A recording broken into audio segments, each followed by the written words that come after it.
চাইতেছে যে যে সমস্ত চাষি ভাইরা বাইরে থেকে ধান কাটা মেশিন নিয়ে এসেছেন সেই চাষিদের উদ্দেশ্যে বলা যায় যে ধান কাটার পর মাঠ থেকে মেন রোডে তোলার আগে সমস্ত চাকার মাটি পরিষ্কার করে তুলবেন। যদি না করেন আইন অনুযায়ী ব্যবস্থা গ্রহণ করা হইবে। সৌজন্যে এগরা পুলিশ প্রশাসন। একটি বিশেষ ঘোষণা এগরা থানার পক্ষ থেকে জানানো যাইতেছে যে যে সমস্ত চাষি ভাইরা বাইরে থেকে ধান কাটার মেশিন নিয়ে এসেছেন ধান কাটার পর মাঠ থেকে মেন রোডে তোলার আগে সমস্ত চাকার মাটি পরিষ্কার করে তুলবেন। যদি না করেন আইন অনুযায়ী ব্যবস্থা গ্রহণ করা হইবে। সৌজন্যে এগরা পুলিশ প্রশাসন।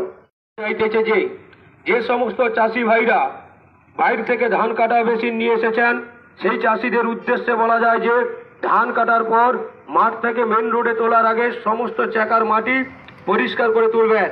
যদি না করেন আইন অনুযায়ী ব্যবস্থা গ্রহণ করা হইবে। সৌজন্যে এগরা পুলিশ প্রশাসন। একটি বিশেষ ঘোষণা এগরা থানার পক্ষ থেকে জানানো যাইতেছে যে যে সমস্ত চাষি ভাইরা বাইরে থেকে ধান কাটার মেশিন নিয়ে এসেছেন ধান কাটার পর মাঠ থেকে মেন রোডে তোলার আগে সমস্ত চাকার মাটি পরিষ্কার করে তুলবেন। যদি না করেন আইন অনুযায়ী ব্যবস্থা গ্রহণ করা হইবে। সৌজন্যে এগরা পুলিশ প্রশাসন। চাইতেছে যে যে সমস্ত চাষি ভাইরা বাইরে থেকে ধান কাটা মেশিন নিয়ে এসেছেন সেই চাষিদের উদ্দেশ্যে বলা যায় যে ধান